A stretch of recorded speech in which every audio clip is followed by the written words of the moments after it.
If you follow the channel on TikTok or on Instagram, you've probably seen me do 100 harvest videos, and in almost every single one of those harvest videos, I start off or I end off by coming to the stire and picking some fresh celery. In fact, this celery has been here inside, like this one patch of celery has been in here for going on 8 months now. How is that even possible? And yet it is. You've all seen it. And today we're going to be talking about how you can grow your own 100% organic, super simple, easy, and affordable celery right at home. Let's do it.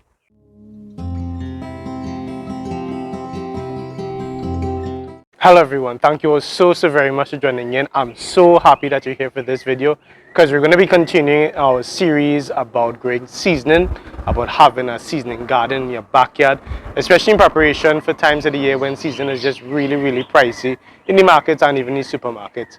I realized that this week here, we're currently in the second week of June 2023 and the price of seasoning has dropped a little bit, so I'm really happy to see that. But I don't expect it to stay very low, very for much longer because the seasons of, the rainy season has started. But besides that, the holiday seasons are quickly coming on. Pretty soon farmers are planting with the idea of, having a hole on the market for Diwali and then eventually for Christmas, which is completely fine from the business side. But just for the home gardener or the people that are trying to save some money, it can be a bit tricky time of the year, especially when you have other bills due to then have to go to get food and it's really expensive. And again, nothing is wrong with people who are in the agricultural sector making money off of food. It's part of how the system is meant to work, this current system that we're in. But at the same time, I think that everybody has a right to fresh organic food. And if we can't afford it, let's learn to grow it on our own. It's very easy to grow celery. It's just a few simple steps we're going to be going through. Just about 5 or 6 steps. Nothing different from what we've done. Last week, you all saw the growing guide. Hopefully, you've seen it. The growing guide for chive. And when you're ready to grow some chive, feel free to check out that video. It'll be right underneath this one here. And today, we're just talking about celery. I showed you all just now celery growing in a tire. Here, right underneath me, you can't see it right now, but I'll try to put the camera and cut through so you can see there's celery growing on the ground right where I am. You could also see a tiny little bandania coming up from seed. From seed I was just left in this area over here. Nothing that I planted on purpose. In the sense I didn't plant the seed there and expect the bandania to come up right there. I just sprinkle the seeds, bandania seeds all over the garden, and when it pops up, it pops up. It can take some time. Like that seed would have been probably a year ago, and so now coming up. The seed will germinate when it's ready. And so, celery in a tire. You just saw celery on the ground right here, and celery in a tiny little container. And this container, just like the one I showed you all last week, also has a tiny little badania coming up here. So you see, this is why I said in that video on growing badania, I like to grow badania in autopilot because it's my favorite. You all know it's my favorite. Celery is a close second to dish, and but badania, I just really am happy whenever I see it popping up on its own in the garden. Let's continue the cycle of having season in the garden here. So, okay, celery. First thing, if you are growing it in a container, very important that your mix is nice and light and very draining. So that will be adding your compost, making sure that you have enough organic matter in there that will create spaces in the soil so it doesn't become too compact. Use your compost as we have been doing, your regular compost, your homemade green waste compost. Full guide for doing a compost is right here. You can also, of course, use and I definitely recommend, especially with celery, as I said last week with chive, and this is me jumping forward to talking about fertilization, but when I mix any kind of mix for celery, I want a growing medium that is nice and light and will allow these air pockets to come through, and organic matter is what's going to do that. So that's my compost, but other than that, it's my animal manure, your cow manure, your worm castings, your chicken manure, well cured, 3 months minimum for cow manure, 5-6 months minimum for chicken manure, 5 months for rabbit manure, 4 months for horse manure. These are numbers that I've worked with, but it's all, you can have a look at it, see if it's not feeling nice and cold, that means it's ready. If it's feeling hot, that means don't use it just yet, it'll burn your plants. But those kinds of mixtures will be really good for your celery. That's what I want you to be using for your celery, especially in a container. Of course, if you do have a container, you want to put drainage holes. This little bucket, little ice cream bucket, there's one big hole underneath there, Don't worry about it looking like it's clogged. It's not clogged because water will pass all the way through this. There's an idea that you need to put like rocks at the bottom for your container to drain out. That's really not, is not very true, and I'm sorry if it offends anyone. But it's the truth. It doesn't help because water won't move from an area of one density to another area of another density readily. So the water, what will happen here is that you'll have a layer of rocks, and then you'll have a layer with your compost or whatever, and the water will just create a layer right here, and it just won't readily move down and drain out. It's not that the water won't drip at some point, but it just won't allow for drainage. So fill the entire thing with your compost, and it will have good drainage from there once you put your drainage holes. In terms of sunlight, for your celery, you want to give your celery between 5-6 hours of sunlight. Celery grows really well in shaded areas, so it's perfect for people who just want a seasoning garden and they know they can't do too much like tomatoes or peppers, bygone. You know you can't do that, but you can have your seasoning garden because a lot of these seasons they are tolerant to having less access to direct sunlight, even if it's a shaded part. On like I'm underneath a mango tree right now, and I think this would be really good for having celery. I have a celery growing right here in the ground. It's doing quite fine, and of course if you are able to give it a bit more sunlight, that is not a problem. Sunlight only becomes an issue when it's really hot and arid, so like what we had maybe 2-3 months ago, like in March, where it was really hot, really dry conditions, and then you need to water your celery a lot more to just keep it nice and rich and lush. And you know you want to make sure that your celery is not wanting for water because it is one of those water-based plants. Most plants are water-based, but celery especially, for it to remain nice and thick and strong, it really needs the cells to be always full of moisture. Of course, not overwatering your celery. Celery doesn't need to be overwatered, but like in this container here, I would water it maybe once every 2 days, and in the ground I'll water it maybe twice a week. Now we get in some showers, so for the most part I'm not watering the celery here. I'm watering the one in the container, making sure that, just checking the soil, making sure that it's good. But in the ground I'm not too worried about it. If you are planting into the ground, because I did talk about the mixture in the container, if you're planting into the ground, what I recommend is that you take a fork, a little garden fork, and you do dig up the area and mix in some of your animal manure, mix in some worm castings, put in some compost into the area here, and just make sure that you have a nice thick ball in the ground, an area where you have soil that you can pass your fingers through easily, because celery isn't one of these plants that like same or some of these like bigger peppers or bygone, where they are able to just go into the ground and go into that deep thick hard earth. Celery root hairs are really tiny. It's really hairs, really fibers. So you want to make sure that it's not meeting too much resistance to get into the ground. And that's what I did in this area over here. Of course, in the container, it's a little bit better because I'm able to control all the soil over there. But as well, you can see how tiny this container is, and you know you have a celery inside there that you can use and not have to pay much money for. And inside of the tire as well, you know, you're using soil that is nice and light. And to lighten your soil, you can add in, even if you're using just random garden soil, which is what I recommend because that's the one that is going to be the cheapest option for you, the most readily available option. Just go by a neighbor. Somebody has to have some kind of land somewhere nearby. If you can't get any of at all, like you know those people passing around selling soil, you know, talk to them, and normally they'll be able to like get some for you at a cost, of course, but normally it's not very expensive. You don't need to buy any expensive set of soil for your celery. Just make sure and add in your additives, put in your cow manure, and put in your worm castings to help your celery to grow nice and big and healthy and strong. Probably my fourth or fifth step is regarding planting, what you're using to plant your celery in. It's not something that is easy to grow from seed. So especially if you're, unless you're very advanced and you've been growing from seed your entire life and you know you have a good experience about doing that, that's one thing.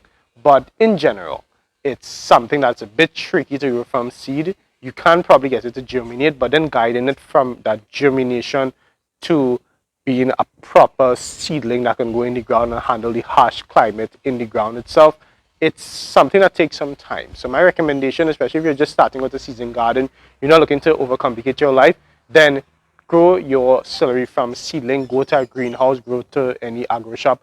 Usually celery is one of the highest selling seedlings that they're going to have because its seasoning is very important in Trinidad seasoning. So get your seedling like that. Usually it's $1 or 50 cents for a seedling of celery. I wouldn't pay $2 for a seedling of celery. It's too much. It's really, really too much. It's not necessary. 50 cents to $1 for your celery seedling, and you can plant that directly into the ground or into a container. It's maybe a hour-long video for us to really go through the guidance for how to get celery from seed to seedling. So we don't want to take all of that time. So we do want to plant celery, but we don't maybe want to take so much of time to start from seed. The other thing is that from seed to seedling, to be able to go into the ground, that in itself is going to add about 6 weeks to your growing time. Whereas if you just get a seedling and you plant it in the ground, you can harvest that celery within 6 weeks. So you're literally saving yourself half the time by growing from seedling. And it's, don't worry about it being like a pride thing. You want to grow it from seed, whatever the case is. If your objective is to feed yourself and your family and be self-sustainable, don't worry so much about it. It's not cheating or anything like that. Just go get the seedling and plant the seedling and have celery. And maybe when you have a nice garden full of celery, then you can experiment around, get some seed and then germinate it and, play around with that. But, don't let that be the reason why you don't start your celery garden, your garden full of your nice seasoning, which is celery. Don't let that false sense of pride hold you back. The last thing I'd like to talk about is something called blanching. And blanching is a really fancy word. What blanching really is, blanching is an old fancy French word, and that's how we get blanchisses, blanchy, blanche, which basically just means to whiten something, to make it white. So blanching in celery and in other plants as well, you do have blanching happening for some other plants, but specifically we're going to talk about celery is, for instance, cauliflower. You do have blanching with cauliflower.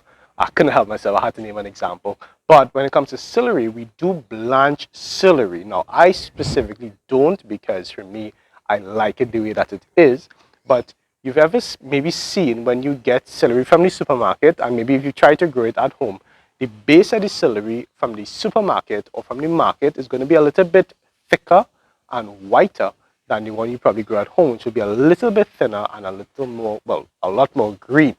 The reason for that is the blanching. A professional celery grower, professional farmer, they know about blanching, and it's common industry standard to blanch your celery. What that does, it allows your celery to grow bigger, thicker bases, and then you get more celery, and it's also sweeter. It tastes a little bit less seasony. If you like the seasony taste, then you're not going to be blanching. But blanching itself is very simple. It's just that you have to know when to blanch. Normally, you'd blanch your celery when it's about 4 to 5 weeks old. What you do is you get a little bit of cardboard, and you take that cardboard and you tie it around the base of your celery. You bunch it all together, tie it around, and you leave it there for another 2 to 3 weeks, and the base will start getting a bit more thick. And then by the time you harvest, you have some nice thick bases of celery to use in your garden. So if that's something that interests you, then feel free to try blanching for your celery. Feel free to share how it went, but it really is something that's up to you. It's very optional. It's not something that you absolutely have to do to grow your celery, and especially it's something that's important if you are going to be harvesting the entire thing out, as opposed to cutting out or taking out little strips and leaving the rest to grow. Okay, on that last final point, that's where we're going to be ending off today, because I know you're very busy people with very more important things to do than just listening to me ramble. When you're harvesting your celery, it's important that you don't just cut the base of the celery and you just leave it like that, but that you break the entire thing out. When you break the entire thing out, usually another strand of celery is going to come up and replace it for some time. Another thing that you can do is, if you do want to cut it, more celery will grow up. It'll grow up from the middle, and it may not get as long. Something important with that is that it's very normal for the edges, the strands, what I'm calling strands, the stems of the celery, to start to turn in color after some time. That's completely normal. Plant leaves aren't meant to stay with the plant for their entire life. So just like a mango tree will shed leaves at some point, all your fruit trees will do it. Same thing with any other plant. At some point, the lower leaves or the leaves that are older are going to get sick. They're going to get disease. Don't worry about it. Don't stress out, or don't try to fix the problem. There's no problem to fix. That's part of the natural cycle of the plant. So just break it out and use it if you'd like to. Normally, you can just take out the yellow leaves and just use the stem itself. It'll still be good for steam or making your veggie stir fry, whatever the case is, cut it up into your fried rice. But it's not really such a big problem. It's just that when you're harvesting, you just make sure that you take what you need and leave the rest into the container, and more will keep growing up. Final thing that I would say on celery is that, and I should have mentioned this before when I was talking about what you're using to plant your celery in, is that celery is one of those plants where you see how with your cypher, with your banana, you cut it low and then you plant the little roots into the ground. Celery is the one that I find that doesn't work as well. It is possible, and you can't get celery to grow like that. But I generally find for the longevity of your garden, it's something I'll just give you a few tiny weak strands, and then that's usually it. Because when they pull the entire thing out, they usually damage most of the root system, and they don't want to sell you that root system because nobody wants to pay for that. So it's hard for the roots to catch back themselves with celery. Other plants do it very well. Banana can do it. Chive does it amazingly. But celery is just one that's a bit of an exception to the rule. So if you're planting your celery, either you're planting it, of course, try. Don't just not do it because I said not to do it. I just don't recommend it. If you'd like to, definitely try it. But from seedling is your best bet. Secondly, from seed. Thirdly, from the kitchen scrap, you can plant your celery. And that's how simple it is to grow celery. It's not a complicated crop at all to have in your garden. Just a few simple steps, and you can be saving yourself a lot of money in the garden come Christmas. Last year Christmas, we bought celery $15 for one. Well, my mom did. And it was just heartbreaking to see that, something that's so simple to grow could become so expensive and cost you so much money when you could be saving that money and use it to do something more important with your money, with your finances. So remember that you can follow us on Instagram and on TikTok and on Facebook. See more content coming out of the Trinidad Gardener's Garden. And feel free to tag us on any of those platforms because we're really happy to see what you're getting up to. It's such a blessing, such a motivation to see you all in your garden, spending time with your friends and with your family and with yourself, and just enjoying nature and enjoying the entire process as well. Remember, as always, this has been the Trinidad Gardener's channel reminding you to get up and get growing. Take care.